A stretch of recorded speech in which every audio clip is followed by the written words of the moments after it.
биздин бүгүнкү шам баяныбыздын темасы бул кызгануунун зыяндары. Бардыгыңыздар билгендей эле ислам дини жогорку деңгээлдеги жакшы адеп ахлактарды үйрөтүү, ошолорго көңүл буруу максатында жиберилген. Пейгамбарыбыз саллаллаху алейхи ва саллям хадисте айтат: "Иннама бу'исту ли утаммима макаримал ахлак." Мен жогорку даражадагы адеп ахлактарды толуктоо үчүн пайгамбар болуп жиберилдим дейт да. Демек, пайгамбарлыктын негизги максаттарынын бири бул эмне экен? Жакшы кулук мүнөздөрдү толуктоо, ошого үгүт кылуу, ошого чакыруу жана ошого амал кылуу. Тилекке каршы ошол адамзат жаралгандан бери адамдар ортосунда жек көрүү, кызгануу болуп келет да. Анан биз барыңыздар билесиздер, бизде ислам, иман, ихсан бар. Ихсан бул адам ихсан аркылуу ички дүйнөсүн тазалайт да, тасаввуф башкача айтканда. Ислам дини тасаввуфка чакырат. Биз өзүбүз дагы эмне кылышыбыз керек? Ошого үйрөнүшүбүз керек. Жана өзүбүздү үйрөтүшүбүз керек. Бул кызгануу эң жаман кулук мүнөздөрдүн бирөөсү. Ошол кызгануунун айынан адамдар көптөгөн жаман иштерге барышат да. Кызгануу душмандыкты пайда кылат, достор, туугандар ортосундагы мамилени бузат, ошондой эле ызы-чууну жаратат, тополоң чыгат, конфликттер чыгат, жек көрүү пайда болот. Жана ушул оору менен ооруган адамдын өзү чындыгында ден соолугу начарлап кетет да. Кызгануу менен ооруган адам бул күн өткөн сайын, саат өткөн сайын баягы кызганан адамын көргөн сайын ал эмне ичинен кыжалат болуп, ал жейт да анычы. Анан түнү менен уктабай чыккандар бар, кызганып. Мисалы уйкусу качат. Неге ал мисалы менин тууганым, же болбосо менин досум, же менин таанышым, эмне үчүн ал менден бай, мен деле аракет кылам, ал деле мен деле эме кылат. Чогуу эле мисалы иштейбиз, чогуу эле эртең менен туруп базарга барабыз, ал саткан товарды мен эле сатам, бирок неге ал көбүрөөк пайда табат, неге ал байып кетет деп адам тилекке каршы кыжалат болот дагы. Бул барып ооруга алып барат да. Адам ооруп калат. Жек көрүү, кызгануу дегендин түшүндүрмөсү бул эмне экен? Бирөөгө берилген нематты жек көрүү. Мисалы, карадың, сенин бир таанышың болобу, досуң болобу, ким болбосун, тууганыңбы, ал эмне кымбат машина минип калды. 20-30 миң долларбы, 50-60 миң долларлык машина минип калды. Анан 2-3 кабаттуу үйлөрдү салды, мисалы особняк салды. Ошону көргөндө сен ичиң баягыдай ошого берилген нематтын жок болуусун сен үмүт кыласың да. Мына ошол кызгануу. Бул немесин, бул жакта имам Журжани жана башкалар, имам Раги башкалар ар кандай мен айтыштыр, жыйынтыктап айтканда ошонун маанини туюндурат да, кызгануу деген. Бул кызганан адам башка бирөөдүн колундагы нематты көргүсү келбейт да. Башка бирөөдүн байлыгын көргүсү келбейт, башкалардын жыргаганын көргүсү келбейт. Ошого ичитарлык кылат да, тилекке каршы. Ошондой эле адамдардын көбүрөөк бай болгондугун көрө албайт, көбүрөөк бала чакалуу болуусун көрө албайт, же андан илимдүү болуусун дагы көрө албайт да, кызганат. Чогуу окуп калышы мүмкүн. Экөө бир жерде окуйт, мисалы мектептен, университеттен, чогуу бери медреседен бери мисалда, же болбосо чет өлкөдө деле жылдап экөө чогуу окушу мүмкүн, бирок жыйынтыгында караса ал наркы киши беркиден илимдүүрөөк болуп калат да. Ошондо кызгануу пайда болот. Тилекке каршы. Тилекке каршы мен дайыма айтам да, илимдүүлөр ортосундагы кызгануу бул күндөштөр ортосундагы кызгануудан дагы катуу да. Бул ачуу чындык. Эми балким кээ бир илимдүүлөр бул сөздү коомчулук айтпай эле койсо деши мүмкүн, бирок чындык да, адамзат биз муну көрүп жүрөбүз. өзү илимдүү, илим алган, бирок не кызганат да, күндөштөн бетерчи. Ошондуктан да Имам Бухаринин өмүр байын карасаңыздар, Имам Бухари ушундай Алла Таала мага күчтүү эме берген, эс тутум. Ошону көргөн аалымдар кызганды да. Имам Муслимдин устазы аны жиберип текшерип кел десе, ал барып анын сабагына катышып таң калып ага берилип кетти да. Анан келип мактап атат да Имам Бухаричи, аябай күчтүү экен, машалла илимдүү экен, эс тутуму күчтүү экен десе, анан ал кызганып айтат, мен сени анын катасын таап кел деп жибердим, каяктагы нени айтып атасың, сен эмне мактап атасың аны деп урушкан да. Көрдүңүздөр, тилекке каршы. Демек, адам илимдүү болсо деле жүрөгүндө баягы шайтанга азгырылып не пайда болот, баягыдай кызгануу болот экен да. Ошондуктан адам күн сайын нафси менен күрөшүш керек да. Бардыгыбыз бул ниет оңдошубуз керек, нафсибиз менен күрөшүшүбүз керек. Качан болбосун да. Демек, кызганган адам, кызганчак адам не бирөөлөр андан илимдүү болуусун каалабайт, андан кадыр барктуу болуусун каалабайт. Мисалда авторитет, кадыр барктуу болуп, эл аны сыйлаганын көрө албайт да. Көрдүңүздөрбү? Ошол кадыр баркты жакшы көрүү, кадырлоону, башка бирөөлөрдүн сый урматын күткөн адам бул оору да. Тилекке каршы Мединада баягы ислам үммөтүнө бирден бир каршылык келтирип, өтө зыян келтирген киши Абдулла бин Убей бин Салул, мунафыктардын башчысы. Ошол киши жек көрүүнүн айынан не кылды? Исламга кирбей койду да. Себеби пайгамбарыбыз саллаллаху алейхи ва саллям Мединага келгенге чейин Мединада Аус Хазраж деген эки уруу болгон. Эки уруу 40 жылдан ашык согушкан. Анан ошол акыркы күндөрү не кылды? Алар ынтымакка келип, ошол Абдулла бин Убей бин Салулду башчы кылайын деген сөздөр болгон экен да. Анан пайгамбар саллаллаху алейхи ва саллям хижрат кылып келгенден кийин элдин баары пайгамбар саллаллаху алейхи ва саллямга ооп кетти дагы, ага микрофон берилбей калды. Ал мурда чыгып сүйлөп турган адам болгон да. Анан ал не артта кароосуз калгандыктан анан кызганып, ошонун айынан, көрдүңүздөрбү, мунафыктардын башчысы болуп, тозокто түбөлүктө, тозокто кала турган адам болуп калды, тилекке каршы. Көрдүңүз, кызгануу адамды эмнеге алып барат? Этият болушубуз керек да. Адамдын, кайсы адамдын жүрөгүндө кызгануу болсо, ошону дарылап туруш керек да. Бул ушундай бир дарылабай койсочу, барып ракка айланганда бул уже айыкпайт да ал. Миң намаз окуса деле, не кылбасын, ал ушундай даражага жетип калса, рак болсо уже айыкпай калат да, тилекке каршычы. Ошондуктан биз өзүбүздү, нафсибизди тепселешибиз керек да. Нафсиң каалабайт, мисалда, нафсиң мисалы барып, сен деле илимдүүсүң да, анан башка бир илим алгандан бир маселе сурайын десең, нафсиң аны каалабайт да. Сен кантип, сен деле окугансың, сен деле китептен карап көрүп койду, эмне антип эме кыласың өзүңө? Жок, сен ага каршы иштешиң керек. Нафсиге каршы иштегенде анан не адамдын ички дүйнөсү тазарат да. Бул не кызгануу. Бирок өзү кызгануу чындыгында сооп амалдарда болуш керек эле да, кызгануучу. Алла Таалам бизди, мусулмандарды, момундарды, Аузу биллахи минаш-шайтанир-раджим, Мутаффифин сүрөсүндө узун аяттар, аягында эмне дейт? Ва фи залика фальятанафасил мутанафисун дейт. Мына ушунда, ушул сооп амалдарда жарышсын дейт, жарыша тургандарчы. Биз сооп амалда жарышкан үйрөнүшүбүз керек да. Мисалы Абу Бакр Сиддик радhiyallahu анху, Умар радhiyallahu анху, экөө кантип, мисалы, канча билесиздер, хаятты сахабада канча экөө мисалы атаандашкан да. Умар радhiyallahu анху айтат, пайгамбар саллаллаху алейхи ва саллям эме кылганда, акча керек болуп калып, каржы согушканын суранганда, ошондо Умар радhiyallahu анху кечинде өзүн өзү айтыптыр да, буюрса эртең Абу Бакрды жеңебиз депчи. Себеби ал эмне? Мал мүлкүнүн 50%-ын, жарымын садака кылганга даярданды да, бөлүп чыгарып койду. Мындай мал мүлктүн жарымын садака кылуу бул айтканга оңой. Бирок аны мисалы мен деле кыла албайм да, ачыгын айткандачы. Мисалы тапкан акчаңды мисалы жарымын бер десе коркосуң да, эмне болуп калат деп, келечекте кандай болуп кетет көрдүңүзбү? Ошончолук алсызбыз да тилекке каршы.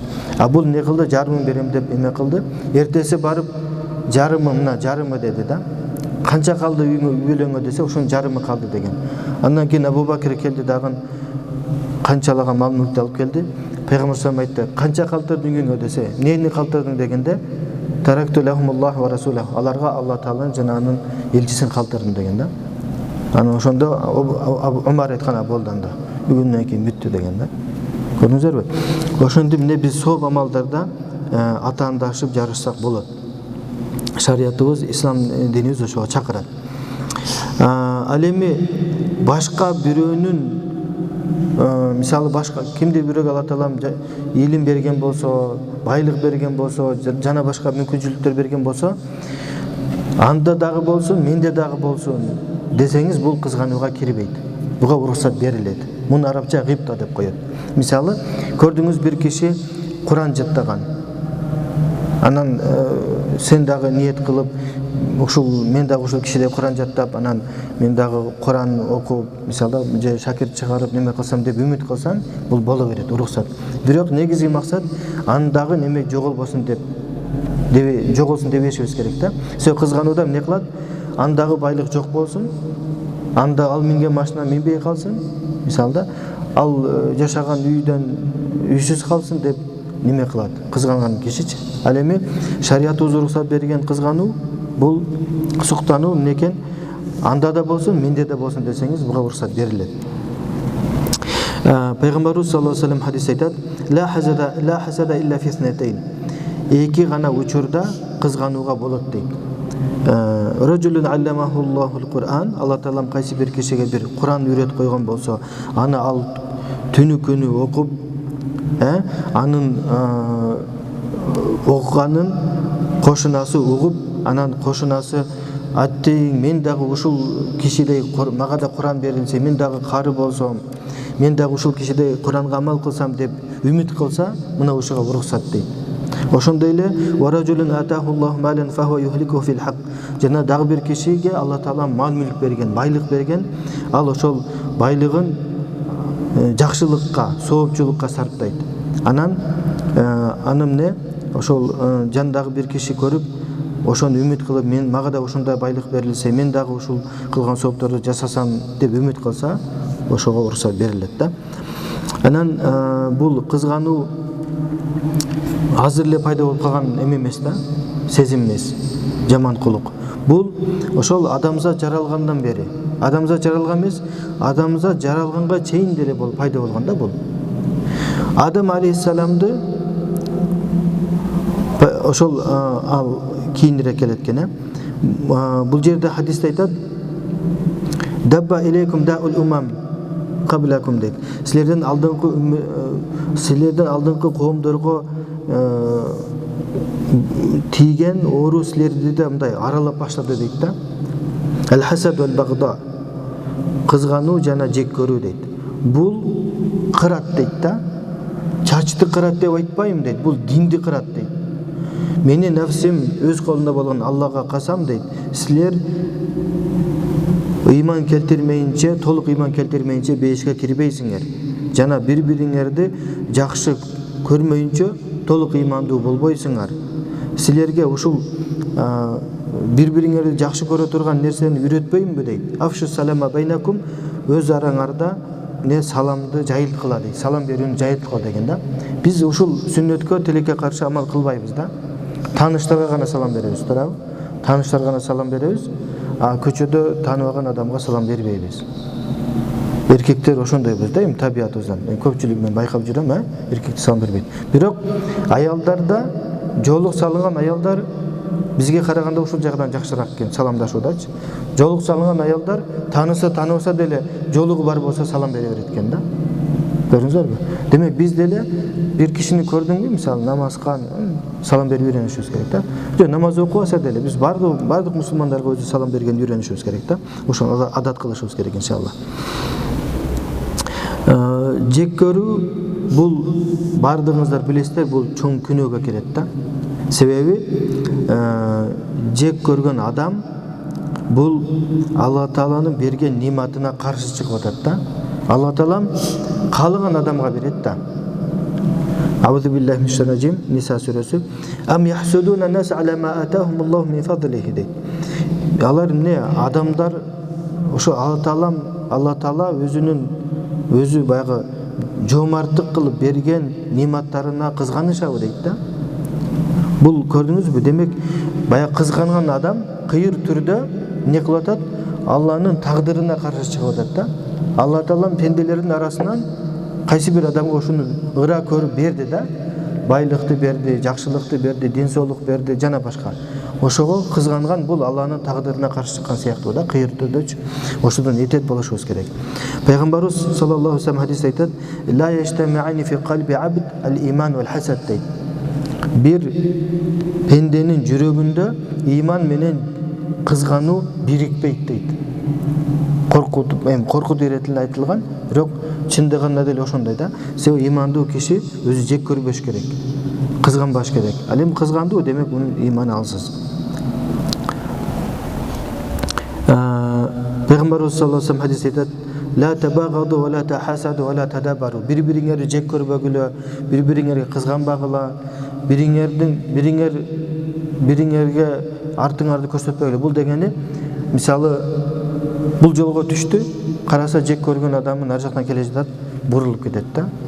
Бул тадабур деп коет, разворот алат да. Мына ошол не, бул дагы болбойт. Көрдүңүзбү? "Ва куну ибадаллахи ихвана". Силер Алланын пенделери болгон бир тууган болгула. "Ва ла яхиллу ли муслим ан яхжура ахаху фавqa салас лаяли". Мусулман киши өзүнүн бир тууганын 3 түндөн ашык аны менен мамиле үзгөнгө болбойт дейт. Арам дейт. Көрдүңүздөрбү? Бизде 3 күн эмес, 3 жыл, 30 жыл өмүр бою эме кылгандар бар го, мисалда, тууганынан. Дин үчүн эмес, кайсы бир болбогон бир маселенин негизинен жек көрүп калып, кызганып, мисалы, сүйлөшпөй койду да, тилекке каршы. Демек, жек көрүү бул качан илгертен пайда болгон да? Бул ошол Адам алейхиссалам жаралгандан пайда болгон. Эң биринчи кызганган адам бул ким болгон? Кызганган махлук бул шайтан, иблис. Алла Таала ошол Адам алейхиссаламды жараткандан кийин периштелерге айтты: "Сажда кылгыла" деп да. Дегенде бардыгы сажда кылышты, бир гана иблис сажда кылбай койду да, кызгангандан. Кызганып текеберлик кылгандыгынан да.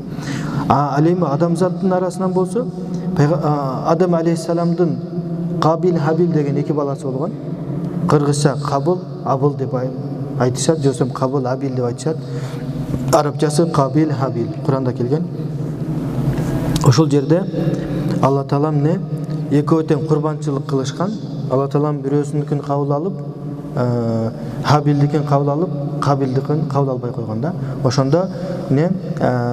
Кабыл тиги Хабилге кызганып, аны эмне өлтүргөнгө чейин барган да. Аягында өлтүргөн. Көрдүңүздөр, тилекке каршы. Андан кийин өлтүрүп алып, не кылышын билбей калгандан кийин Адам алейхиссалам, Алла Таала мага эмне кылды? Фабааталлаху гурабай ябхат фил ард. Бир эмени карганы жиберди. 2 карга бири-бирин чокуп өлтүрүп, анан кийин көмгөндү үйрөттү да. Кийин бул не көмдү да, эмесинчи бир тууган. Куранда келген. Демек, бул кызгануунун зыяндуулугу дүйнөдө дагы, бул дин жагынан дагы, адамдын дин тутумуна дагы, ошондой дүйнөсүнө дагы зыянын келтирет. Динине кантип зыян келтирет десе, бул эң биринчи башында айткандай эле, бул Алланын тагдырына каршы чыккан сыяктуу да.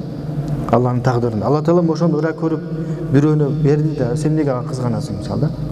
Алланын тагдырына каршы чыккандай болот, кыйыр түрдө.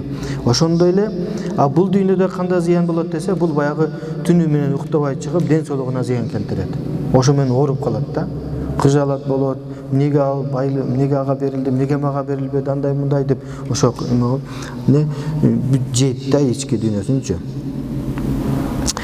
Мына ошол кызгануунун айынан тарыхтачы, ошол жөөт христиандар ислам динине кирбей койгон да. Жөөт христиандардын ислам динине кирбеген себептери болгон көп. Бир себеби кызгануу болгон. Себеби алар өздөрүн арабтардан жогору коюшкан да. Ислам келгенге чейин жөөт христиандардын илимдүүлөрү коомчулукта кадыр барктуу болгон. Ошондой эле ошол китеп тааныгандар да кадыр барктуу, маданияттуу болушкан да. Ал эми баягы чөлдө жашаган Меккедеги жана ошонун айланасындагы, мисалы, Араб жарым аралындагы арабтар, булар динсиз болгондагын аларга мындай бир төмөн карашкан да. Анан ошолордун арасынан пайгамбар болуп жиберилгенде булар ошого кызганган да. Себеби булар сүрөттөлгөндө бизден чыгат деп күтүшкөн да Мухаммад саллаллаху алейхи вассалам. Кийин караса эле жөөт болбой калып араб болуп калган да. Көрдүңүздарбы? Пайгамбарыбыз саллаллаху алейхи вассалам хадисте айтат: "Ма хасидаткум al-yahud ala shay, ma hasidatkum ala al-islam wa ta'min." Жөөттөр силердин ошол мусулман болгонуңарга ошондой эле амин деп намазда Фатихадан кийин амин деп айтабыз го. Биз Ханафи мазхабында биз үнүбүздү чыгарбай айтабыз амин депчи. Амин дейбиз. Ошол амин деп айтканыңарга аябай кызганышты дейт да. Эң кызганган жерлери ушул экөөсү болду дейт. Демек мусулмандар бири-бирине кызганбаш керек. Биз эч кимге кызганбашыбыз керек. Ал эми муну таштай албасак өзүбүздү үйрөтүшүбүз керек. Акырындык менен иншалла. Кызганууну, эгер кайсы бир адамдын жүрөгүндө кызгануу бар болсо, муну кантип таштайт? Эң биринчиси дүйнөгө мындай бир аз дүйнөгө болгон сүйүүбүздү азайтышыбыз керек. Кандай? Себеби кээ бир адамдар бар, дүйнөнү бардыгынан жогору коет да. Мал мүлктү ден соолуктан, динден дагы, намаздан дагы жогору коет. Мисалы, намаз убактысы өтүп бара жатса деле эмне кылат? Өзүнүн баягы сода сатыгын кылат же дүйнөлүк иштерин кылат да. Бул киши намазын каза кылган киши ал айтышы мүмкүн, жок, мен динди жогору коем деп. Ал өзеки айтканы тил менен, бирок жүрөгүндө ал намазды каза кылдыбы? Демек, дүйнөнү динден жогору койду, намаздан жогору койду деген түшүнүк да. Түшүнүктүбү? Дүйнө хадисте келет, эгер дүйнө чиркейдин бир канатынчалык даражасы болгондо Алланын астында капыр адамга бир уртам суу бербейт эле деген да. Көрдүңүзбү? Эми албетте дүйнө бардыгыбыз адам болуп жаралгандан кийин бардыгыбыз деле мындай жакшы көрөбүз дүйнөнү, байлыкты, бирок ошол жүрөгүбүзгө кирип кетпеш керек да, сиңип. Садака бергенди билишибиз керек, байлыктын акысын бергенди билишибиз керек, зекет чыгарганды билишибиз керек, бирөөлөргө жардам кылганды билишибиз керек. Мына ошондо эгер кайсы бир адам зекет чыгарып жүрсө, садака берсе, кайрымдуулук берсе, мисалда бирөөлөргө жардам берсе, демек бул киши байлык жүрөгүндө эмес, колунда деп түшүнөбүз да. Экинчиси, кантип адам жүрөгүнөн баягы кызганууну жок кылат? Бул Алла Тааланын тагдырына ыйман келтирип, ошого ынанат, каниеттүүлүк болот, каниет кылат, кызганбайт, ошондо иншалла пайда болот. Ошондой эле үчүнчүсү эмне кылат? Каниет болот, каниеттүүлүк кылат, каниет, ыраазы болот да, ошол Алла Таалам берген немесине, берген нематтарына шүгүр келтирет. Пайгамбарыбыз хадисте айтат: кимде ошо эртең менен турганда жей турган тамагы, жашай турган үйү, анан ден соолугу таза болсо дейт, асфала минкум ва ла танзуру иля ман хува фавкакум дейт. Силер өзүңөрдүн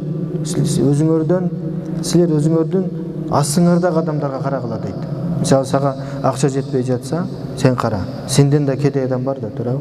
Сен үйүң мисалы 100 метр квадрат болсо, ойлосоң, досторуңдун, туугандарың арасында 100 эмес, 30-40, мисалы, андан деле кичинекей квадрат метрде жашагандар бар, мисалы, бир комнатада жашагандар бар, тыгылып, көрдүңүзбү? Ошону көрүшүбүз керек да. Анан өзүңөрдөн жогору адамдарды карабагыла дейт. Баягыдай, сен мисалы $5-6 миң долларлык машина минсең, анан карадың кошунан $20-30 миң долларлык машина. 100 метр квадраттык үйдө жашайсың, кошунан 200-300 метр квадрат. Анда эмне болот? Жүрөгүңдө баягы тагдырга нааразылык пайда болот да. Ошондуктан этият болушубуз керек. Эмне үчүн? Фахуа аждар алла таздару ниъматаллахи алейкум дейт. Мына ушул силер өзүңөрдөн төмөн адамдарды караганыңар, бул не? Алла Тааланын силерге берген нематын тогутпой коюудан силерди сактайт дейт да. Көрдүңүздөр? Бул жөнүндө дагы башка хадистер келген. Анан төртүнчүсү эмне кылыш керек? Бул байлык, бийлик, кедейлик, жана башка оору суркулар бардыгы Алла Тааладан болгон сыноо экенин билишибиз керек да. Муну дайыма эстеп жүрүшүбүз керек. Алла Таала бизди сыноо үчүн жараткан. Кээде Алла Таала бирөөнү байлык менен сынайт.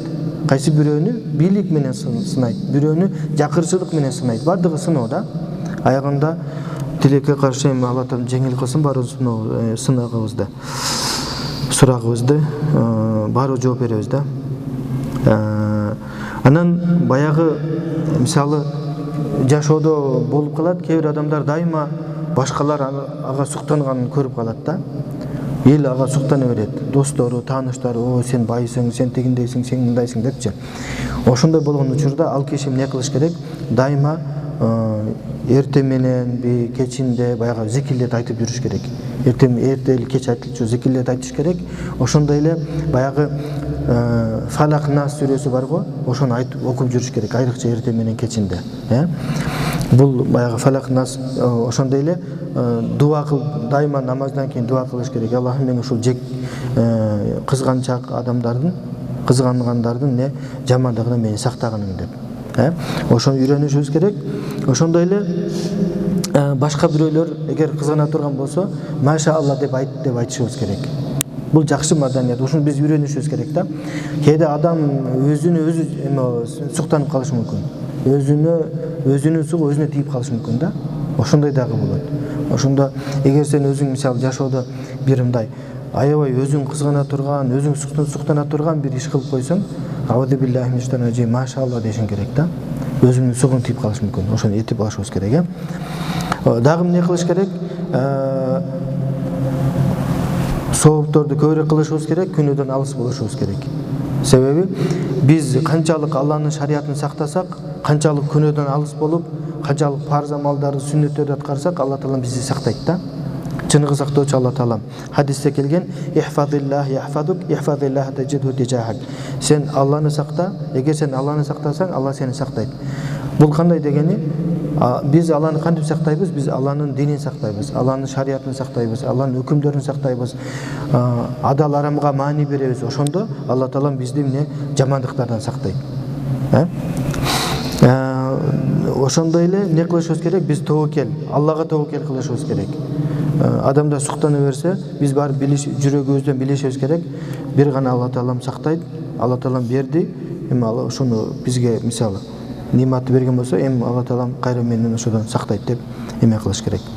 Иман келтиришибиз керек. Хадисте келет: "Иза ра ахадукум мин нафсихи ау малихи ау ахихи ма ю'джибуху фальюбаррикуху." Дагы бир риваятта "Фаляд'у лаху бил барака фа иннал айна хаккун." Эгер кимиңер, араңардан кимиңер өзүндө же бир мал мүлкүндө же бир туугандарында бир суктана турган бир жагдайды көрө турган болсо, учурда ошого береке болсун деп дуа кылсын дейт. Аллахым берекесин берсин деп дуа кылышыбыз керек экен да. Аллахым берекесин берсин деп.